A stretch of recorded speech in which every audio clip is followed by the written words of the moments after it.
This is Restart by Gordon Korman, published by Scholastic. We're on Chapter 9. It's entitled Chase Ambrose. After the scrimmage, I head down to the locker room to get some player interviews. I arrive just in time to see Aaron slamming the heavy metal door in Hugo's face. He staggers backwards straight into me and lets out a whoop of shock. "Take it easy, Hugo," I tell him. "It's just me." "Hi, Chase," he manages, his voice faltering. "I'm trying to shoot some footage of the team." He hefts his own foot cam. "I thought Mr. Leo put me on that," I tell him. "Oh, sure, totally," he says quickly. "We were just afraid you might, forget." "What do you mean, forget?" I laughed, a little annoyed. He retreats a step, blushing and looking plenty worried. "No offense," he stammers. Before I can reply, the door opens and there's Bear. "I told you it was his voice," he shouts. He hauls me inside, shutting Hugo out again. "Hugo's with me," I protest. "Ha, good one," Bear laughs. "Seriously, we're covering the Hurricanes for the video yearbook." So Hugo gets in with me. He's grateful, but it doesn't make him very happy. He acts like he's tiptoeing around a minefield. I get some high fives, but the team's not in the best spirits. After all, they just got steamrolled. And when it sinks in that I'm there as a reporter and not to give them the good news that I've been cleared to play, they can't hide their disappointment. "Well, I can't see anything wrong with you," Joey complains. "You're not even in that sling anymore." I get it. Joey laid an egg at quarterback today. A good running game would have taken a lot of pressure off him. "It's the concussion," I tried to explain. "The doctor wants me to be really careful." Landon Rubio, the kid with the giant neck I saw on the first day, glances dubiously from Hugo to me. "So if you have to miss a few games, but what gives with him?" Hugo attempts to point his camera and is beaten back by a hail of dirty sweat socks. I bristle. The video yearbook is doing a segment on every sports team, including golf and badminton. So when you're not in it, don't come crying to us. "Yearbook?" Joey echoes. "Bad enough you're off the team.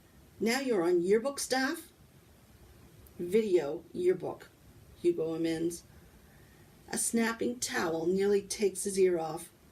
"Guys, chill out." Aaron steps between the other players and Hugo and me. "It isn't our boy's fault his doctor's a wuss. Cut him some slack." "That doesn't explain why he's running around with the video losers," Landon challenges. "He's not running around with anybody," Aaron explains reasonably. "He's covering the Hurricanes, man, making sure we look good in that yearbook thing. That's how he's helping the team while he's on the sidelines." "Yeah, Rubio," snorts Bear. "If I had a face like yours, I'd appreciate anyone who could make me look good. So shut up." I jump in as peacemaker. "Believe me, guys, I'll be back as soon as I get the word from my doctor." This makes the team happy, I can tell. Hugo shoots me a strange look, but how can I expect him to understand? He doesn't strike me as the kind of guy who plays sports, except maybe in video games. Joey chucks the ball my way. I watch, almost as a spectator, as my hands reach out and snatch it from the air. Reaction time? A-OK. It feels good, like I'm back to my old self-amnesia couldn't quite rob me of. We do a few interviews. The guys are chatty with me, hamming it up for the camera like I'm running a selfie service. Hugo gets mostly one-word answers. When I notice, he mumbles that we can fix it in the editing. I don't see how any amount of editing can fix. Question: what are your thoughts for the upcoming season? Answer: good. Then again, I'm just a newbie nobody even trusts to show up for my first video club assignment. When we're done, Hugo can't get out of there fast enough. This is hostile territory for him, but me, I feel like I'm home. "Well, I'd love to talk your ear off about my road to NFL glory," Aaron drawls, "but Bear and I have to go water some old people." Wait, I'm going with you, I tell them. They stare at me like I've just announced that I'm flying to Jupiter. Dude, you don't have to go, Aaron reminds me. They cut you loose because you got hurt. It'll be fun. That falls flat, so I try again. We're teammates, right? You go, I go. Bear's eyes narrow. Exactly how much do you remember about the Graybeard Motel? Nothing, I reply honestly. He grins. If you want to go there when you don't have to, you didn't just scramble your brains, you knocked them out completely. Come on, how bad can it be? I'm semi-joking, but those two are so stone-faced that I start to wonder. Yikes, what is this place? Frankenstein's lab? Your call, Aaron says. It'll be good to have you back with us, even if you're nuts.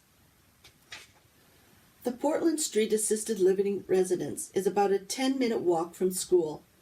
I know I was on community service here before, but the place is brand new to me. It's a boring 3-way building with a wide circular drive and a broad landscaped front dotted with benches and outdoor picnic tables. There are several elderly people outside enjoying the warm weather. A couple of them wave and call out greetings to us. I wave back. Aaron and Bear ignore them. As the main door slides open in front of us, Bear mumbles, "Hold your breath." It's an odd combination of two smells that don't mix. Fresh flowers and hospital-like antiseptic. Not great, but you get used to it in a hurry. We report to Nurse Duncan, who's the head nurse on duty. She's surprised to see me.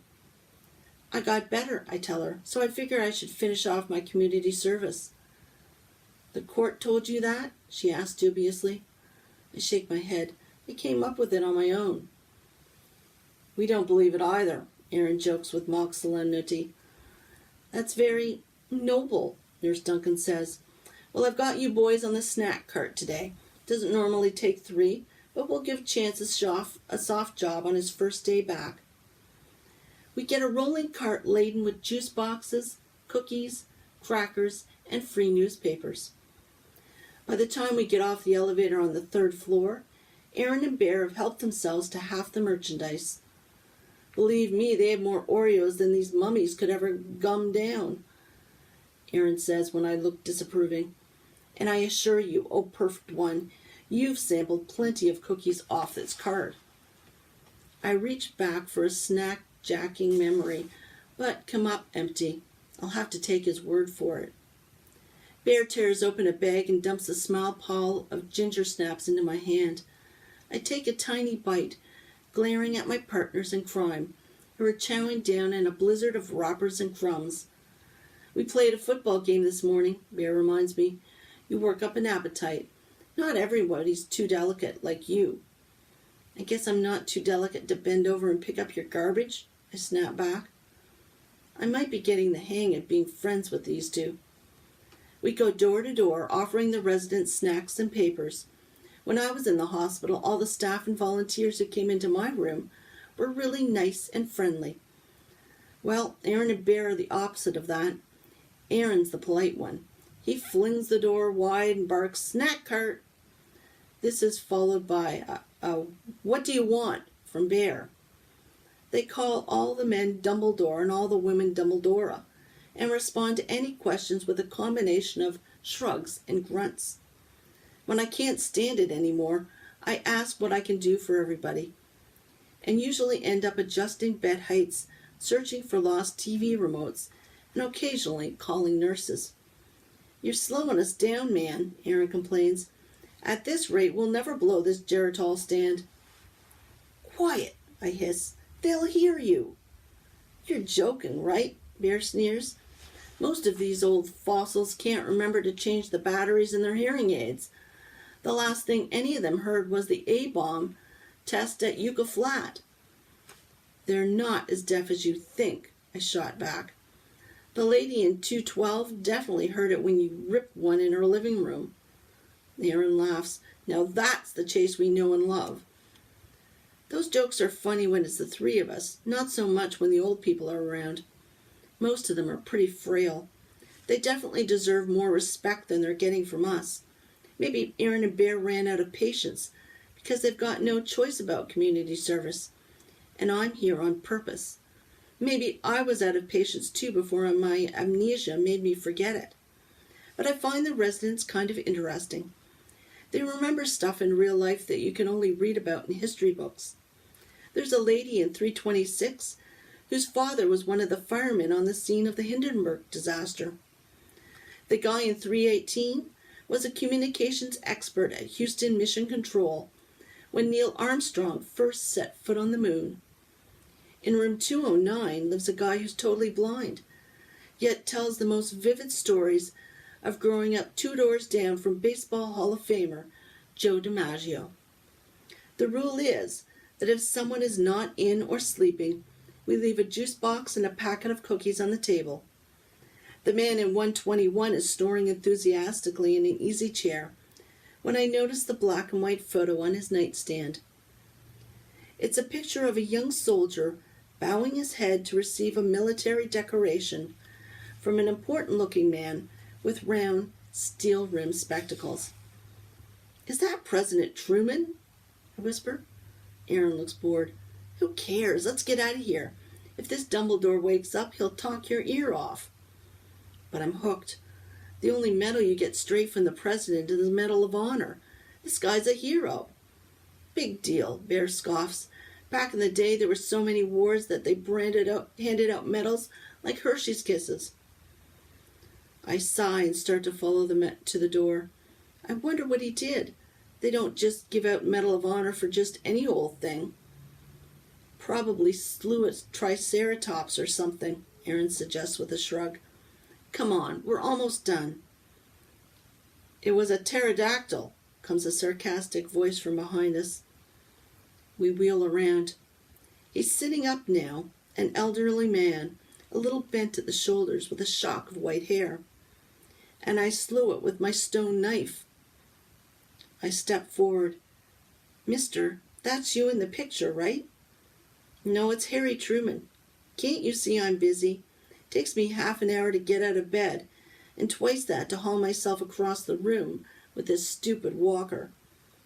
He's obviously not busy. He just wants to be left alone. Maybe he doesn't like us very much. Apparently not all the residents are hard of hearing. Aaron and Bear are already slouching out of the room. "Sorry," I mumble, following them into the hall. "You've got a lot to learn, Ambrose," Aaron tells me. "Get one of those Dumbledores talking about his war days, and you'll be here till you're as old as he is." I have to admit it's probably good advice. "All right," I say, "let's just finish." We work our way down the hall to the last room on the floor. "Almost done." Aaron groans. "Just Cloud 10 and we can get out of here." "Cloud 10? I echo. "You're going to love this one," Bear assures me. "You know Cloud 9? Well, this old bag's at least one cloud up from that.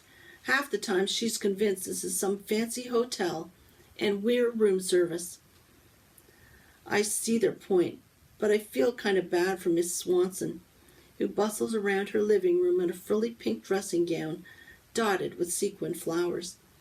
She's obviously losing touch with reality, and there's nothing hilarious about that. At first she thinks we've come for a visit, and she asks us to move the furniture into what she calls a conversation grouping. Aaron and Bear ignore her, but what harm will it do, really? So I shuffle a few chairs, no big deal. My friends are mugging at me behind her back the whole time, trying to make me laugh.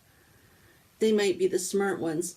By the time I'm finished sweating and breathing hard, Mrs. Swanson is looking at me like she's too polite to ask who I am and why I'm rearranging her apartment. Aaron and Bear are snickering out loud now. We drop off her cookies and juice and head for the door, but she comes bustling after us, waving her pocketbook. She digs around, comes up with a $20 bill, and offers it to me. "Don't leave without your tip," she says. I take a step back. Oh no, I couldn't accept. Before I could manage another word, Bear's meaty hand snatches the money away. "Enjoy your stay," he tells Mrs. Swanson with a big, phony smile. And he's out the door like a shot, Aaron hot on his heels. I catch up to them in the hall. You can't take that money. That's like stealing. No, it's not, Bear replies. She gave it to me. Actually, she gave it to you, but you were too dumb to take it. Yeah, but I fumble for the right words. You know as well as I do that the lady's not all there. That's discrimination, he says righteously. I'm not biased against dizzy old bats who haven't got a clue what the deal is. They can give me money just like anybody else. You don't know her. She would have gotten really upset if we hadn't taken it. She wants to believe what she believes. We're not here for kicks, you know, I insist. We got sent here by a judge. If we get caught accepting money from the residents, we could get a lot more than community service. Bear rounds on me in genuine amazement. You don't even have to be here, man. You made us bring you. I'm stubborn. Give the money back. Aaron tries to be reasonable. The museum pieces in this dump, they'd forget their own saggy butts if they weren't attached. By the time the door closed behind us, I guarantee Cloud 10 forgot we were ever there.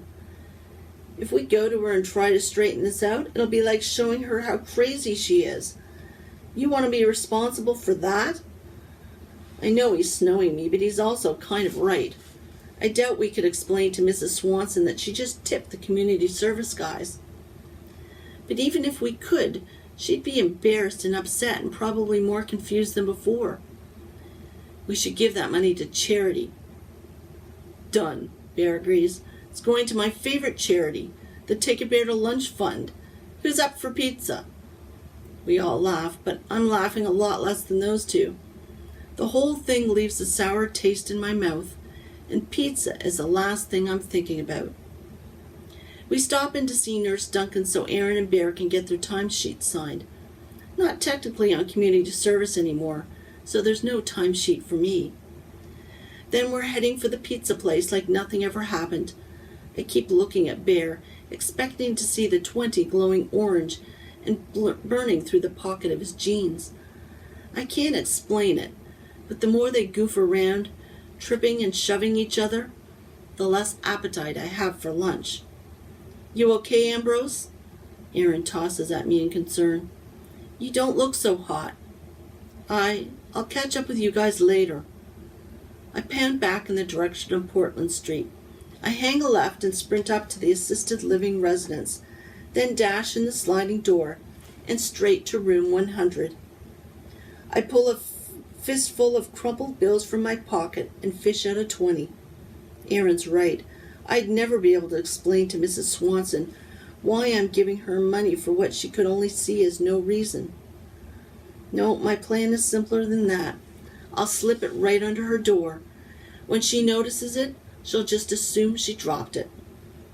As I squat down and pass the bill through the gap between the door and the carpet, it occurs to me that if anybody sees me, it'll look like I'm the one doing something sleazy, not the one making it right.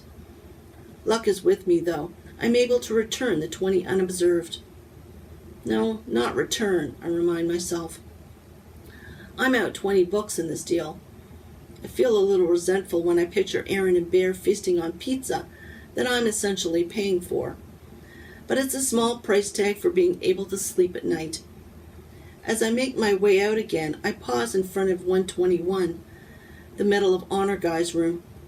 I squint at the small plaque on the wall, Mr. Julius Solway. The door is open a crack, and I catch a glimpse of Mr. Solway struggling across the room on his walker. Suddenly, a baleful eye is glaring at me through the opening. You're back, Mr. Solway's raspy voice growls from inside. What do you want now?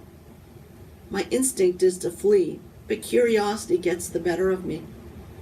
Which war was it? I asked the old man. You know, where you won the medal. The Trojan War, he barks. Remember Achilles?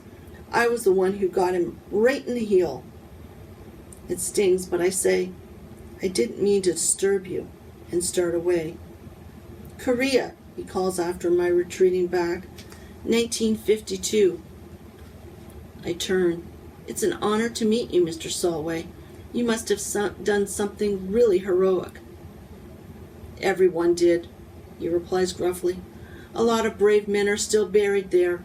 They're the heroes. I'm just the one they picked up to hang a bauble on. I can't help asking, what did you do to earn the medal, I mean? I can still only see one eye, but it's impossible to miss the flash of impatience. I stood on my head and spit nickels. Listen, smart guy, when you get to be my age, you don't always remember the details of every single event in your life. But I don't expect a young punk like you to understand that. He closes the door. Old people are supposed to have wisdom, but Mr. Solway is definitely wrong about me. I've already forgotten more than he'll ever know.